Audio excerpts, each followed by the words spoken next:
tanah lumpur yang sudah dikeringkan dan sudah dibentuk ini ya. Jadi kita akan membahas tentang tahapan-tahapan Nabi Adam diciptakan oleh Allah sebelum Allah meniupkan ruh ke dalam fisik Nabi Adam yang masih belum hidup itu. Jadi Allah sudah tidak menjelaskan tentang bagaimana tahapan Allah menciptakan jin dan malaikat, karena kalau Allah nggak menjelaskan berarti tidak penting untuk kita mengetahuinya. Di sini justru Allah memerinci bagaimana Allah menciptakan Nabi Adam ya. Abul Bashar, bapak kita ini ya. Ini penjelasannya diambil dari hadis ya, dari ayat dan juga hadis-hadis sahih. Ada 5 ya. Yang pertama, Allah pertama kali ketika hendak menciptakan Nabi Adam mengambil segenggam tanah. Mengambil segenggam tanah. Ini genggamannya siapa ini? Genggamannya Allah Subhanahu wa taala, karena memang waktu itu tidak ada makhluk lain. Genggamannya Allah Subhanahu wa taala. Ada makhluk jin dan malaikat, tapi kayaknya memang di sini konsepnya itu mengarah kepada hafnatullah ya, genggaman Allah Subhanahu wa taala. Jadi jangan dibayangkan genggaman Allah itu sama dengan genggaman tangan kita ya, enggak ya. Laisa kamitslihi syai'un, tidak ada yang sama dengan Allah Subhanahu wa taala termasuk urusan genggaman. Pokoknya lah Allah mengambil segenggam tanah gitu ya. Mengambil segenggam tanah. Allah menciptakan Adam di segenggam tanah. Jadi pertama kali Allah itu milih-milih tanah. Dari mana tanah yang dipilih? Ternyata Allah memilih unsur-unsur tanah itu dari semua unsur yang ada di bumi ini. Jadi di bumi ini banyak mengandung unsur tanah yang berbeda-beda. Ada tanah yang putih katanya di sini ya. Di sini kan ada hadis. Ada tanah yang putih, ada tanah yang merah, ada tanah yang hitam. Dicampur baurkan oleh Allah, kemudian semua unsur itu digenggam. Lah ini saya akan menciptakan Adam, kata Allah Subhanahu wa taala. Karena unsur-unsur bumi yang masuk ke genggaman Allah Subhanahu wa taala itu ikhtilaful alwan, berbeda-beda warnanya, maka kemudian Banul Adam ya, Banul Adam, anak-anak keturunan Nabi Adam itu dari Habil Qabil sampai sekarang itu juga memiliki ikhtilaful alwan fil jasadi wan nafsiyati wat tabi'i. Di dalam fisik berbeda-beda, jiwa berbeda-beda, termasuk juga dalam urusan tabiatnya berbeda-beda. Ini menarik. Ini hadis sahih, hadis sahih.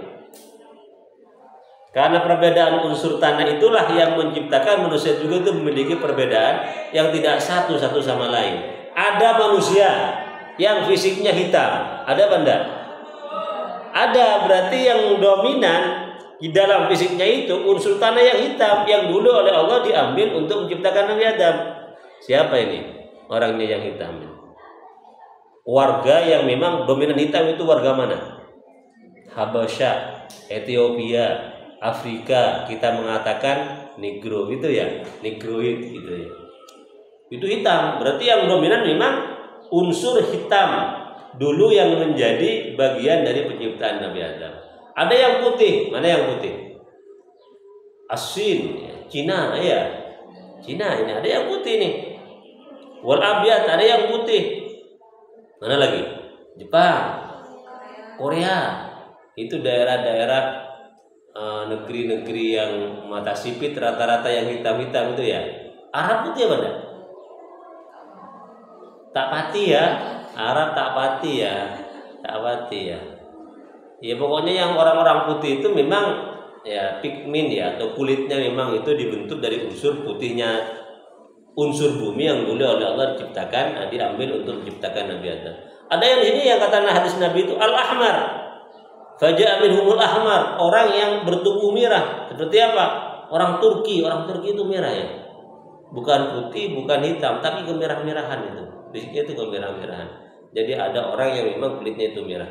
Atau wabaina dzalik, tidak merah, tidak hitam dan tidak putih. Di antara ketiganya campuran berarti ini. Siapa? ya seperti kita lah ya. Kita dibilang putih nggak putih, dibilang hitam amit-amit ya, dibilang merah juga nggak seperti api ya. Kita lah ini orang-orang Indo ya, orang-orang Malaysia, orang-orang Thailand juga sama gitu ya. Orang-orang yang tidak putih, tidak merah, tidak hitam. Kita ini mabaina dzalik. Terus secara fisik itu ternyata dipengaruhi oleh unsur bumi yang oleh Allah digenggam untuk menciptakan Nabi Adam. Andai kata dulu Allah menciptakan tanah dari satu unsur saja misalnya, unsur hitam, maka di bumi ini tidak ada manusia yang warnanya putih, merah, semuanya hitam, malam terus gitu ya. Nggak ada siang ini, malam terus. Jadi dicampur-campur oleh Allah Subhanahu wa taala. Mana yang dominan ini ya?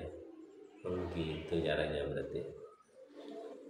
Tidak hanya berkaitan dengan pembentukan fisik yang dipengaruhi oleh unsur bumi yang oleh Allah diambil dulu ketika hendak menciptakan Nabi Adam, tapi unsur itu juga berpengaruh terhadap apa? Fisik. Fisikis, nafsiyatihim, jiwa mereka. Ada orang yang as-sahlu, pemurah orangnya. Pemurah dalam arti dia mudah senyum, mudah ngasih sesuatu kepada orang, dermawan, pelak, kemudian gampang menolong orang. Ada orang seperti itu, as-sahlu itu. Ada orang al-haznu, kata hadis ini ya. Ada orang yang memang karakternya itu bawaannya sedih terus ya, milu terus gitu ya. Ini ada seperti itu, dikit-dikit sedih ya. Kayak Fajar the Sad Boy itu ya.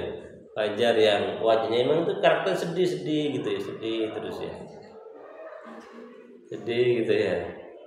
Ada orang seperti ini, dikit-dikit sedih, dikit-dikit sedih, dikit-dikit sedih ya. Ayamnya tetangga mati dia juga ikut nangis gitu ya. Ada film keluarga sedih, dia ikut nangis gitu ya. Padahal cuma film ya, cuma film. Mudah sedih dia itu. Atau mungkin dia bermakna dia itu orangnya mudah simpati kepada orang, empati kepada orang, tidak tegaan kepada orang ketika melihat orang lain menderita. Dia itu terasa kemudian dialah yang menderita juga. Ada yang seperti itu. Ada yang al-khabis, jelek ini orangnya itu, bebal. Orang sedih dia tertawa gitu ya, nggak mau nolong. Khabis, jiwanya ini penuh dengan terumbu-terumbu karang, penuh dengan semak belukar. Tidak ada yang bisa tumbuh kecuali apa? Ya kecuali itu, kecuali batu karang ini. Ini orang-orang yang oleh Allah diciptakan dari unsur, mungkin dari unsur batu karang itu ya. Wattaibu, ada orang yang jiwanya itu jiwa-jiwa orang yang soleh. Wa baina dzalik, atau campuran. Di pagi hari dia itu simpati kepada orang, sore hari dia kemudian menjadi orang ganas, gersang seperti batu karang. Pas sorenya dia masa menyesal atas perbuatan di siang hari, akhirnya dia bertobat. Ada jiwa thayyibnya ini, wa baina dzalik, macam-macam ini. Memang ada orangnya, saya punya teman yang dalam urusan satu hal yang banyak orang ternyata tidak mampu, dia itu mampu bukan karena dia itu memiliki kemampuan yang diasah untuk mampu, tapi memang dari sononya dia itu seperti itu. Saya pernah wawancara dengan dia, kecil-kecilan ngobrol. Sampai sekarang dia itu tidak punya, anggaplah kendaraan mobil gitu ya. Padahal duitnya itu banyak. Itu pedagang, distributor, pedagang. Yang kedua, dia mau dikasih mobil loh ya oleh saudaranya, nggak mau deh. Saudaranya itu sukses semua, menjadi big boss dalam sebuah perusahaan dagang ya. Karena melihat adiknya itu yang paling bungsu kan, masih belum punya mobil ya kan, kasihan sebagai kakak. Ditawari berbagai macam mobil dia tolak gitu, bahkan dipaksa dia tolak gitu. Ini kan aneh ya, Yang ada kan bukan dikasih, minta loh ya mobil sama orang. Ini dikasih nggak mau. Bahkan kalau lebaran sama kakaknya itu disuruh pilih sarung yang paling ganteng, yang paling mahal, dia nggak mau. Kalau dipaksa, dia tukar guling. Tahu tukar guling? Jadi misalnya ada sarung yang harganya 3 juta. Terus dia bilang begini, saya ngambil sarung harga 3 juta, tapi harganya yang saya ambil, nanti saya belikan kepada sarung yang lain. Jadi satu sarung 3 juta, dengan 3 juta dia pilih 10 sarung yang harganya di bawah 200.000. Diambil gitu. Dia merasa tidak enak dengan segala hal yang dia anggap tidak perlu gitu. Apa perlunya saya punya sarung yang bagus? Padahal dengan sarung yang tidak bagus, saya juga bisa sholat, saya bisa ngajar, saya bisa berdagang. Apa perlunya saya beli mobil? Kalau dengan menyewa mobil, saya juga bisa berdagang. Begitu pola pikirnya. Nah, itu berarti apa? Unsur tanah yang ada dalam jiwanya mungkin dulu diambil dari unsur mana? Dari Mekah mungkin ya. Jadi baik terus orangnya itu, ya. Kalau saya minta apa-apa sama dia terus dikasih, minta apa dikasih, mudah dia itu. Ya mungkin unsur tanahnya dari Mekah ya, dari Madinah gitu kan ya. Ada orang yang wajahnya itu ya, belum ngomong orang sudah takut ya, berit mana itu. Berit, kalau ngomong pedes itu hati orang itu, sakit terus. Pokoknya kalau dia itu datang, suasana menjadi horor. Ya mungkin dulu ujungnya dari kuburan tanahnya ya. Jadi tanah kuburan diciptakan, akhirnya tercipta manusia yang sehoror dia gitu kan ya. Ada yang seperti itu. Ada yang terbuat dari tanah sengketa gitu kan ya. Ya tanah sengketa gitu ya. Maunya tukar menurut tak tulima ya. Sengketa gitu ya. Ya. Jadi macam-macam ini. Jadi ternyata memang ada unsur tanah yang berpengaruh terhadap fisik dan perilaku kita ya. Nggak bisa dibohongi ya. Artinya begini, kadang ada orang bakat menjadi orang bagus. Ada yang seperti itu, memang bakat jadi orang bagus itu. Karena unsur tanahnya yang membentuk dia untuk menjadi orang bagus. Bakat itu seperti itu dia sudah itu. Ada yang perlu riyadhah dan segala macam, itu pun sulit. Kan ada orang yang sejak kecil bagus sampai tua itu bagus, terus kan seperti itu. Padahal dia nggak pesantren, nggak pernah ngaji kitab, nggak pernah baca Al-Quran, nggak pernah ngafalin Al-Quran, tapi memang jiwanya itu bagus, lembut. Ada yang seperti itu. Memang unsur tanah yang seperti itu sudah dominan di dalam jiwanya. Dan itulah rahasia kata kitab ini mengapa manusia itu memiliki fisik yang beraneka ragam, termasuk jiwa dan karakternya. Itu semua ternyata dipengaruhi oleh segenggam tanah yang Allah ambil dari berbagai unsur tanah yang ada di muka bumi. Kalau kalian termasuk kira-kira ini unsur tanah yang mana ini?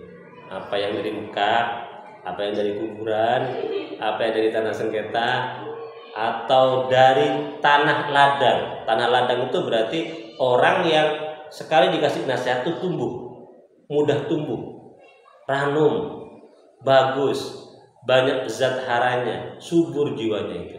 Atau dari tanah yang memang gersang, ditanami apa saja nggak pernah tumbuh, dikasih nasihat elang, baca buku elang, baca Quran ngantuk, baca hadis ketunduk, nyungok film YouTube dengar sama lu.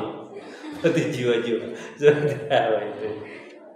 Ya Allah, berarti memang ada ya. Jadi orang yang dikasih sesuatu itu, makanya saya bertanya kepada kiai saya yang sekarang itu menggeluti dunia rohani ya. Dulunya itu adalah orang yang sejak kecil, memang saya tanya kepada orang terdekatnya itu, sejak kecil memang termasuk orang yang helak. Artinya helak itu dia punya kecenderungan untuk selalu berbuat baik dan mudah ya terkoneksi jiwanya itu dengan urusan akhirat ya. Sejak kecil itu. Padahal ayahnya itu kuli. Secara pekerjaannya itu kuli kasar gitu ya. Ibunya petani. Tapi tumbuh menjadi anak sekarang menjadi kiai besar loh. Karena sejak kecil memang mungkin tanahnya itu dari tanah raudhah mungkin ya. Jadi bagus terus sejak kecil sampai sekarang itu luar biasa sampai sekarang ini. Luar biasa. Saya tanya, kenapa jenengan kiai kok bisa seperti ini? Apa kata beliau? Itu semua memang sudah anugerah dari Allah. Saya tidak berusaha apa-apa. Usaha saya itu tidak seberapa, tapi anugerah Allah yang membentuk segalanya. Mudah itu kemudian, mudah. Jadi muntar kabara coba itu pas apa yang mau diwi kan? Katanya mau begitu. Ya. Mudah tersentuh untuk urusan-urusan yang bersifat akhirat. Ada yang seperti itu ya. Yang mudah-mudahan kita termasuk ya. Walaupun tak nengi Raudhah, tak nengi Mekah, tak nengi Madinah, setidaknya kita termasuk tanah yang bagus gitu ya. Amin ya. Itu ya pertama, itu rahasianya ya. Hafnatun minat turab. Yang kedua, setelah Allah menggenggam tanah, Allah kemudian mencampurnya dengan air. Nggak dijelaskan ini. Ini campuran air apa? Apa air sungai? Apa air lautan? Apa air ledeng? Apa air sumber? Atau air kolam? Nggak dijelaskan. Cuma setelah Allah mengambil tanah, kemudian ia menciptakannya menjadi atin. Atin itu berarti lumpur, tanah yang bercampur dengan air. Itu ya. Ini khaliqum basyaron mintin, dari tanah lumpur. Jadi tanahnya dicampur dengan air jadilah lumpur. Itu ya. Itu proses yang keberapa? Yang kedua. Yang ketiga, setelah Allah memproses lumpur dari tanah yang diambil dari berbagai unsur dunia itu, unsur bumi itu, Allah kemudian lumpur ya, lumpur itu kemudian dibentuk apa ya, dibentuk ya, dibuat bentuk Nabi Adam secara fisik, yang kelak nanti ketika sudah Allah niupkan ruh ya, tanah yang sudah seperti patung itu kemudian berubah menjadi manusia asli gitu ya. Jadi manusia asli. Begitu ya. Ya kan nggak oleh kebejajan doang dengan iya. Jajan itu kan adonan itu kan apa ya, unsur yang dicampur dengan air kan ya.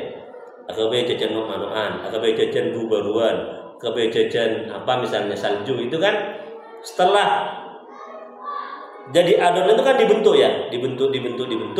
Setelah dibentuk kemudian dimasukkan ke mana? Oven. Untuk apa? Dikeringkan, dipadatkan, dikeraskan. Lah, dipadatkan itu disebut dengan apa? Yang ketiga ini mintinil lazib. Dibentuk, dikeringkan, dipadatkan, dikeraskan. Itu namanya tinil lazib. Jadi di proses yang ketiga ini Nabi Adam itu sudah berbentuk satu torso ya, satu bentuk patung ya, yang terbuat dari tanah, yang itu sudah lengkap ya, mata, hidung dan segalanya sudah lengkap. Tinggal kemudian masih ada 2 proses lagi yang belum selesai kita bahas pada siang hari ini. Jadi kan ada 5, 3 sudah selesai, tinggal 4 ya, hamaim masnun wasol solin kal fakhor. Itu demikian, semoga bermanfaat. Kita lanjutkan insyaallah minggu depan. Silakan dibaca doanya.